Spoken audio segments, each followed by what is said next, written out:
né, exatamente quando foram feitas algumas projeções que teríamos uma guerra aí China, né? Então, enfim, vamos aguardar. Vamos trazer agora o Saulo Godoy, que é consultor financeiro, aqui para nossa conversa. O Saulo que está chegando aqui com a gente. Saulo, mais uma vez, sempre um prazer poder falar contigo aqui na BMC News. Seja sempre muito bem-vindo. Bom dia, Paula. Bom dia, pessoal. Obrigado aí mais uma vez pela oportunidade de estar aqui. Espero contribuir. Com certeza, Saulo, um prazer poder falar com você. É sempre um prazer para a gente. Inclusive, a gente estava falando do nosso BMC Day aqui. Já vou fazer no ar um convite, se você quiser participar do próximo. Você que é um grande consultor financeiro, também uma didática maravilhosa. Fica aqui o convite também para participar, ajudar a gente aí a formar novos investidores aqui na BMC News. Já está feito o convite. Vamos ver se pelo menos em uma data a gente consegue conciliar aí. Será um prazer a gente poder ter você também com a gente aí nessa parte educacional. Ô Saulo, para a gente começar essa conversa... Sei, só para já dar a resposta, eu já sei que obrigado pelo Obrigada, muito obrigada. Saulo, só para a gente já começar aqui nosso bate-papo, na sexta-feira, né, na última sexta-feira, no dia 3 de junho, a gente viu ali que foi dada aquela largada para a oferta pública de ações aí, que vai resultar na tão aguardada privatização da Eletrobras, né? Chegou ali aquela questão, será que vale a pena investir no FGTS? A gente estava falando agora um pouco sobre a questão do FGTS, que vai poder ser usado pelo menos 50%, né, do saldo que o cliente ali, o trabalhador tem do FGTS, se ele quiser investir, ele vai poder usar. Porém, tem algumas outras questões que foram surgindo aí em relação à Eletrobras, mas eu queria te perguntar, né, vale a pena investir na oferta de ações da companhia? Tem os seus riscos? Eu gostaria que você explicasse um pouco mais aí para quem ainda está em dúvida se investe ou não. Boa, Paula. Acho que é uma pergunta muito pertinente. Nada mais dominou o assunto na semana passada do que isso. E aqui na nossa consultoria a gente teve bastante demanda sobre isso. O que eu penso, né? Eu acho que quando você toma uma decisão isolada, apenas pensando na Eletrobras enquanto empresa, eu acho que você está indo para o fim da tomada da decisão.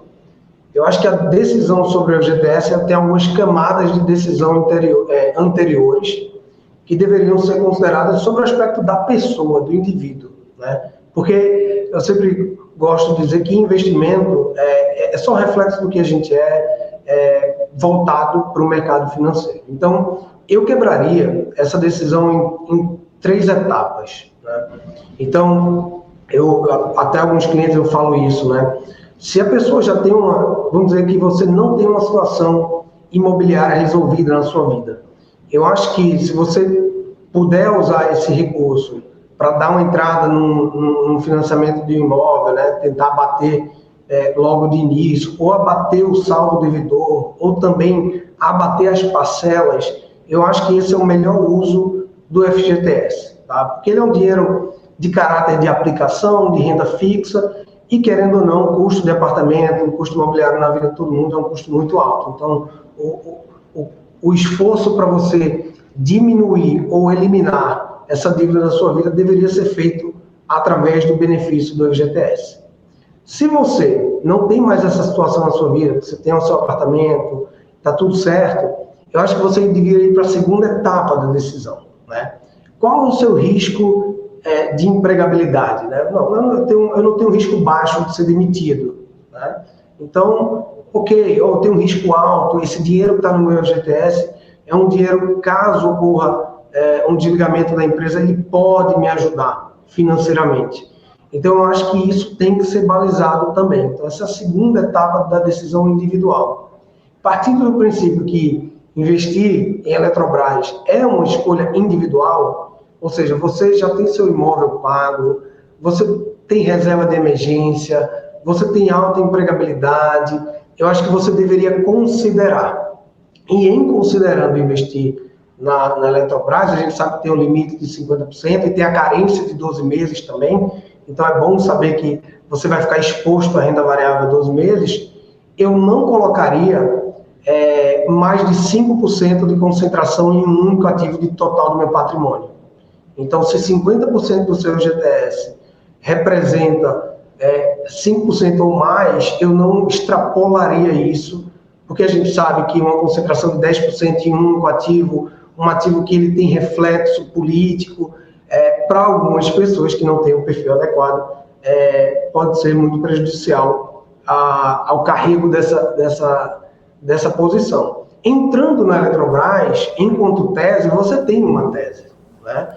É uma empresa que, sim, precisa de capitalização, ela precisa de investimento, e que, se ela for privatizada, você tem uma bela tese, um belo case de upside, inclusive, potencial.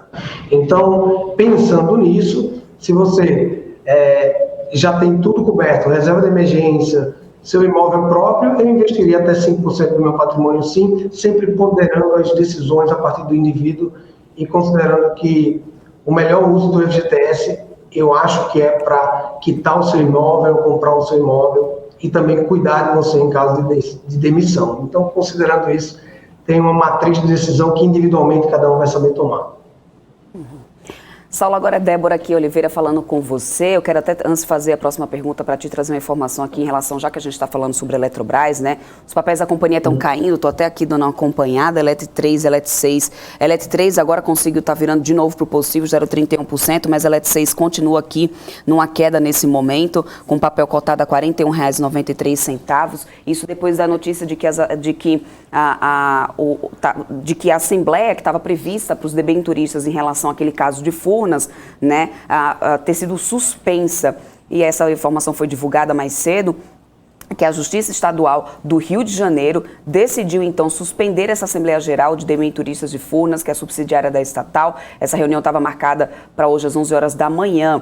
A Eletrobras já entrou com recurso no TJRJ para poder suspender essa liminar. E o objetivo dessa Assembleia, só lembrando para quem está assistindo a gente, era discutir a autorização prévia dos titulares de debêntures da primeira emissão de Furnas a respeito do aporte da empresa para o aumento de capital da Madeira Energia, condição para a oferta pública de ações estatais, que a gente, inclusive, está discutindo aqui agora. Vamos ver como é que vai ficar aqui o restante do dia em relação a isso, né? E se realmente a Eletrobras vai conseguir esse recurso no TJRJ. Mas como aconteceu também no início, né, dos anos 2000, com a oferta de ações da Petrobras, que a gente vem falando aqui sobre, né, privatizações estatais e a privatização também da Vale, o governo também abriu a possibilidade dos trabalhadores usarem seus recursos do FGTS para participar da oferta dessas outras companhias. Como que foram essas ofertas no passado e como as da Eletrobras pode reagir? Dá para comprar? Como que fica, então, comparado ao que a gente teve lá atrás com o Vale e Petrobras? Como que você vê, então, essa oferta agora da Eletrobras? A tua pergunta é muito boa. É sempre bom a gente olhar para o passado, né, para entender um pouco. As coisas sempre, na maioria das vezes, se repetem.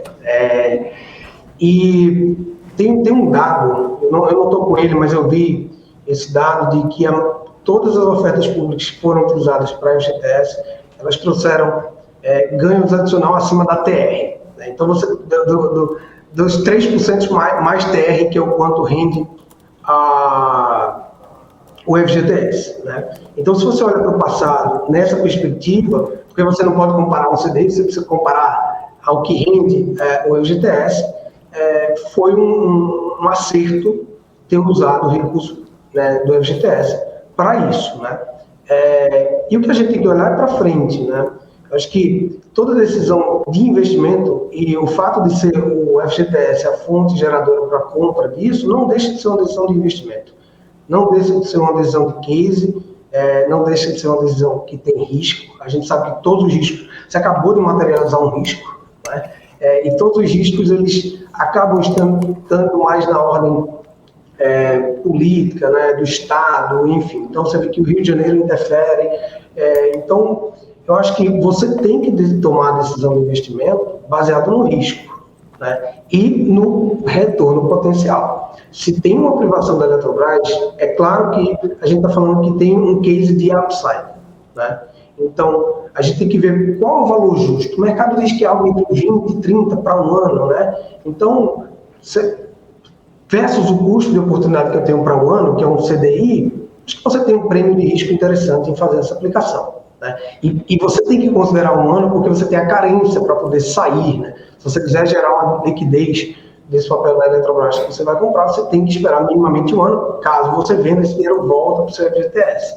Então, acho que você tem que pensar no case. Né? É uma empresa que ela já sinaliza há vários anos que precisa de capitalização, ela não consegue fazer todos os investimentos que ela precisa para crescer como empresa, tem muita interferência, mas em caso disso ser privatizado, a gente sabe, e é só olhar o que aconteceu com telecomunicação no Brasil, você traz eficiência, você tem barateamento de custo. Então, eu acho que nesse caso, e aí falo como investidor, eu teria um pedaço nesse case sabendo do risco. Por isso, independente se você vai ganhar ou não, porque a gente não sabe a renda variável, se você pondera o risco pelo tamanho da sua posição, você não se expõe ao risco de ruína. Então, capitulando aqui e concluindo, se a gente olhar a utilização dos recursos que foram feitos no passado, tanto na Vale quanto na Petrobras, comparado ao FGTS, corrigido mais a TR, valeu a pena o investimento, né? E se a gente baliza o risco de investimento como qualquer outra coisa pelo tamanho, eu acho que vale a pena você ter até 5% do seu patrimônio e considerando que você já resolveu imobiliário e reserva de emergência na sua vida. Maravilha. Saulo, estamos aqui com Salete Lemos, chegando na nossa programação. Salete, muito bom dia para você, fica à vontade. Bom dia, Paula. Bom dia, Débora. Bom dia, Saulo. Bom dia a você que nos acompanha. Nós estamos falando de rentabilidade. Quando nós observamos o resultado, ele é muito fascinante, né? Quando você olha de forma um pouco desatenta, porque, se eu não me engano, o Vale deu mais de 2.000%, Petrobras deu 600%. Você pode me corrigir se eu estiver errada, Saulo. Quer dizer, o dinheiro que o trabalhador investiu em Petrobras teve um rendimento de 600% contra 100% do FGTS. E na Vale foi um rendimento de cerca de 2.000 contra o 100 do FGTS de 2012 a 2022, se a minha cabeça está ok. Agora, eu acho que muito importante de nós falarmos é a taxa de administração, né, Saulo? Porque uma coisa é eu ir à corretora e comprar uma ação da Eletrobras, que eu vou fazer isso, tá? Agora, outra coisa é eu entrar num fundo de participação. Eu gostaria de que você conversasse um pouquinho sobre esse fundo que vai gerir o seu dinheiro, né? E que vai lhe cobrar por isso. E as taxas são, em algumas vezes, bastante razoáveis. Perfeito. Eu só te agradeço você trazer o dado, tá? Por um instante eu vi esse dado, eu sabia que era superior, mas você trouxe um detalhe, então só te agradecer, tá? Corroborando isso. Legal. Com uma melhor qualidade, tá? É muita valorização, né, Saulo? É muita valorização. Aí o trabalhador olha... Era tão distante. Aí ele fala, nossa, mas olha... Vale 2.000%, o FGTS 100%, o Petrobras, apesar de toda a política, né, de ingerência na Petrobras, garantiu ao trabalhador 600% contra 100% do FGTS. Os números não são exatos, mas é exatamente nessa ordem, né, nessa magnitude. Então, então eu vou comprar. Calma, não é bem assim, né, Saulo? Sim, assim, eu vou para o teu ponto, que ele é muito bom, né? Aí você tem uma questão que é boa da taxa de administração, você vai lá, compra na corretora, só pagou a corretagem, você não tem mais administração nenhuma. Eu acho que para esse canal, as pessoas não têm tanta opcionalidade de comprar direto na corretora, né? E você tem uma concorrência muito grande dos bancos, né? Eu vou abrir uma tabela aqui para eu filar, para eu não errar aqui, mas você tem várias instituições abrindo com taxas de administração que eu acho que tem alguma coisa justa pelo custo da oportunidade de você poder sair, né? Então, por exemplo, eu não sei se eu posso falar aqui os bancos, enfim, mas tem taxa de administração de 0, tem um banco com taxa de administração de 0, tem alguns bancos com de 0,2, então 0,2 é como se fosse uma custódia do Tesouro Direto. 0,2 a 1 é muito baixo, é razoável. E tem muitos na faixa de 0,4. Agora eu te falo, os de 0,2 são grandes bancos, são grandes corretoras que têm uma capilaridade boa. Então vale muito, na hora que você for fazer a migração no site da Caixa, né, você saber direcionar isso para as instituições que estão cobrando. Eu, com certeza, se eu fizesse agora, por ter uma conta aberta nesse banco, eu faria no de 0,2, porque eu não quero abrir o que tem taxa zero só para ter um lugar a mais. Eu acho que, para mim, processualmente seria ruim, mas acho que uma taxa de 0,2, no limite 0,4, não é tão punitivo. Mas tem uns aqui que estão quase 1% e isso não dá. Não dá realmente, mas é o custo do canal, né? E é 0,4, 0,5, 0,6, 0,2 por ano, senhores. Por ano, então, perfeito. Né? Então, todo ano você vai ter aquele custozinho para administrar esse seu investimento.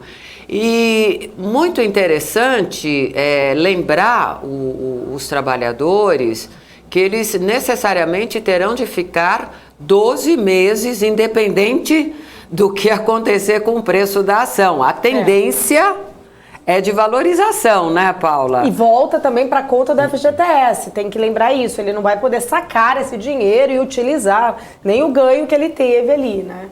Importante também deixar bem esclarecida essa questão. Que outra desvantagem você vê? Nenhuma, né? Porque o dinheiro fica lá, rendendo TR, rendendo. Não tem rendimento, na verdade. Ele está queimando. Está queimando. Sofrendo ali uma correção de 3% mais TR. Quando nós sabemos que a inflação está em 12%, depauperar o patrimônio do trabalhador, sem dúvida nenhuma. E com essa taxa de juro que nós temos hoje, para um financiamento habitacional, também não é o que eu recomendaria ao trabalhador entrar hoje num financiamento habitacional. Então é uma sinuca de bico, né, Saulo? Ou vai ou vai. É uma sinuca de bico e é muito difícil a gente aqui dizer o que é certo, né? Porque tem um trabalhador que o FGTS realmente fica muito punitivo ele assumir um financiamento. Tem um trabalhador que tem um bom FGTS, que ele consegue quitar o imóvel. Então, é um trabalho quase que consultivo e essas opiniões meio certas em relação a coisas incertas, né, que são... A gente pode ter opinião se vale a pena, é melhor do que a TR? Acho que sim, até por distribuição de dividendo, tá? Vai ser, em qualquer caso, mesmo que a ação não suba. Mas a gente tem que considerar sempre isso, é o indivíduo primeiro, né? Então, por exemplo, às vezes, a pessoa tem 20 mil reais no FGTS, 15 mil reais, se ela for utilizar metade disso e for desligado amanhã, também não vale a pena entrar, porque esse dinheirinho pode ajudar muito numa reserva de emergência dele, dado que essa pessoa talvez nem tenha investimento. Então, a gente falar com muita certeza que vale a pena, pode induzir uma pessoa que aquele dinheiro poderia ser da sua reserva de emergência em caso de demissão. Então, eu tenho sempre eu tento pisar em ovos nesse tipo de coisa, porque a gente sabe que explode muito isso na internet, no dia a dia, e talvez as pessoas não pensem em processos de decisão em forma de matriz, né? O que é mais importante na hora de tomar decisão? Se é a rentabilidade versus os 3% mais TR, ou se é ter um dinheirinho no caso de demissão. Então, eu acho que numa matriz de decisão, talvez a pessoa não devesse entrar, não pelo rendimento, mas para estar mais seguro. Porque você entrar no mercado de renda variável, o trabalhador comum, ele não entende essas nuances, entendeu? Do mercado de renda variável, e ele vai com uma expectativa muito grande. Você está corretíssimo. Não vai não, calma. Calma, essa colocação que você fez do seu perfil, das suas expectativas, da sua empregabilidade, é de muita importância. Dinheiro do fundo de garantia é um dinheiro meio que consagrado ou estruturado, é uma reserva estruturada para um momento de maior dificuldade. Você está coberto de razão, eu compartilho com você sim, Saulo, essas ressalvas todas em cima da adesão ou não do FGTS. E estou curiosa, eu não sei se você também, porque a parte que foi aberta, né, para o FGTS parece que já foi toda utilizada. E eu fico me perguntando, quem será que aderiu com o seu FGTS? Qual é o perfil desse trabalhador? Eu estou muito curiosa. E aí eu vou até complementar isso aí que você está falando, viu, Salete, que a gente recebeu aqui de um telespectador nosso, a informação, foi o Rui das Neves, sempre está muito atento aqui sobre tudo, né, que existe a maior pressão nesse momento agora na Bolsa para shorts na ação de Eletrobras, né? Então, e até que ponto isso também não pode oferecer um risco, né, para os investidores? Porque quando tem muita pressão desse tipo, é pressão para poder baixar o preço, realmente, né? E aí, qual é o risco que isso também atribui para o investidor? Investidor que muitos desses daí, eu acredito, e aí a gente pode entrar nessa questão do perfil, pode não ter esse hábito de um mercado mais de risco, né? Ou sacar também antes do momento, né? Viu que tem 1 ano de prazo, mas começa a cair de repente, ele já fala, fiz besteira, vou sacar logo. Ao invés de também, né, se ele não conhecer aquele perfil, saber esperar, recuperar, ele pode até perder parte desse patrimônio, né? É meio assim, meio que óbvio que você vai ter uma pressão de compra muito forte. E geralmente quando você tem pressão de compra muito forte, eu não tenho mais FGTS, né? Já usei todo o meu, mas no apartamento. Então, eu tenho ação da Eletrobras. Nesse momento eu fico, será que é melhor, já que vai vir pressão de compra forte, vender? O preço vai ser puxado para cima. Se todos os bancos que pegarem recursos do FGTS têm a obrigação de comprar aquele papel, quando você tem mais comprador do que vendedor, o que acontece? O preço sobe. Então, naturalmente, o mercado já sabe disso e vai ver que o preço ele pode se deslocar para cima só por uma questão de oferta e demanda e shortear tentando ganhar. Então, quem for utilizar o recurso precisa saber que vai ter um movimento especulativo nos primeiros meses até se acomodar. É super normal. Agora, como é que a gente comunica isso, que isso pode acontecer, que isso é uma dinâmica do mercado financeiro. Bem ou mal, está dentro da regra, né? Quando você tem um preço puxado, porque muita gente está comprando, você vai ter um deslocamento de preço e valor aqui naquele momento, né? O preço vai se antecipar a tese de privatização, super normal. Então, shortear, tem gente que vai ganhar dinheiro nesse movimento e quem comprou não vai poder vender por 12 meses, vai ter que saber que vai ter alta volatilidade no papel. Então, é uma coisa mais técnica, mas é do mercado e a tese tem que ser de longo prazo. Você não vai tradar o dinheiro que você colocou para o FGTS do Petrobras. Então, pode esperar que eu acho que vai ter esse movimento especulativo sim. Eu tenho um papel na física e eu sei que ele vai se deslocar para cima pela pressão. Então, talvez eu vá querer vender e depois esperar uma acomodação normal de quem shorteou. Eu não gosto muito de shortear porque eu não sei adivinhar o time, mas pode ser que eu espere as coisas se acomodarem um pouco mais por fluxo. Inclusive o professor Alexandre Cabral está aqui lembrando para a gente que algo parecido aconteceu no governo FHC. No governo FHC durante o processo com a Vale. Né? Isso aconteceu a mesma coisa, inclusive, e logo em seguida, né, depois do leilão, todo o processo, o papel deu uma boa porrada e quem peitou realmente aí de conseguir ficar.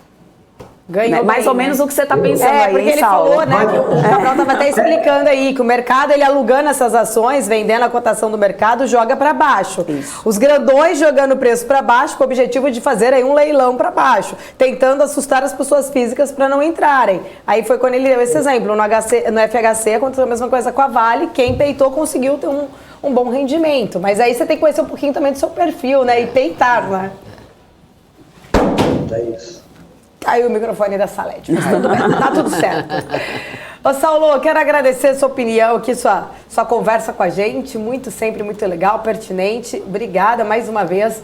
Será sempre um prazer poder contar contigo aqui na nossa programação e também, né, já que você aceitou o convite aí do MC Day, já vou pedir pro pessoal depois agendar aí, ver a próxima data e falar com você. Obrigada, viu, Saulo? Obrigado, Paula. Obrigado, Salete. Obrigado, meninas aí. Sempre que precisar, contem comigo. Estou à disposição. Tá certo. Obrigada.